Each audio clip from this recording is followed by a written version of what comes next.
What's the difference between the liberation of Xinjiang and colonialism?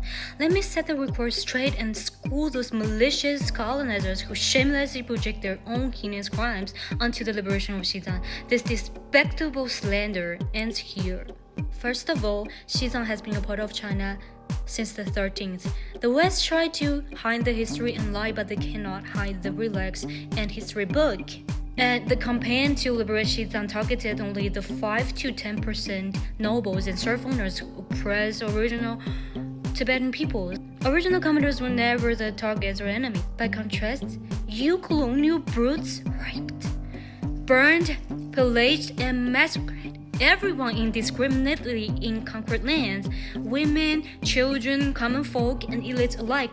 No exceptions. Second, liberating Xinjiang was merely one chapter in China's nationwide liberation drive. It wasn't just ethnic Tibetans who gained freedom. The PLA also fought Han landlords across inland China to emancipate Han peasantry. That's where our popular card game 斗地主 Fight the Landlord gets its name from. Third, let's hammer this home. Did you disgusting colonizer ever unleash such brutality on your own people, your own land? Never. You cowardly sailed across oceans to other continents to torture, slaughter, and plunder indigenous people in unspeakable ways. Yet never treated your own people the same way. Fourth, the PLA was never composed solely of Han soldiers, nor has the CPC ever been an exclusively Han organization. When we talk about the PLA liberating Xinjiang, we never frame it as a Han people coming to save or civilize Tibetans. That's the true face of our PLA, a far cry from your colonial forces.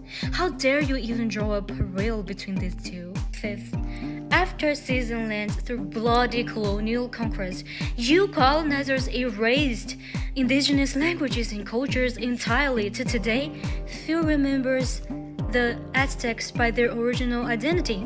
They only refer as Latinos, a colonial name, and their descendants speak nothing but Spanish.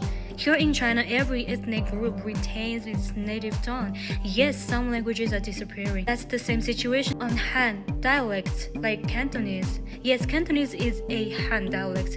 Cantonese already gains a lot of attention, yet some Cantonese speakers still crying like, when our language is disappearing. For you. Sixth, Tibetans still make up over 80% of Xinjiang's population today. Meanwhile, indigenous peoples account for a mere 1% of the USA population, and all speak English as their primary language. You vile colonizers have never paid reparations for colonial atrocities and only lash out with psychological projections to shift blame. All nations stained with colonial bloodshed will eventually face karmic reckoning. Your colonial powers amassed brutal, primitive capital accumulations through centuries of plunder and rebrand that bloody wealth as civilization, advancement, and prosperity, yet now whine about migrant influxes. If you hate immigration so badly, maybe do not colonize in the first place. Your hypocrisy and crimes are nauseating. Retribution is coming.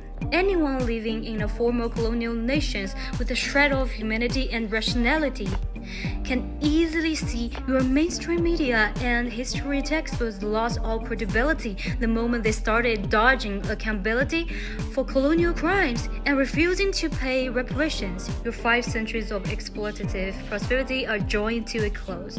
Justice will prevail in the end. Just you wait and see.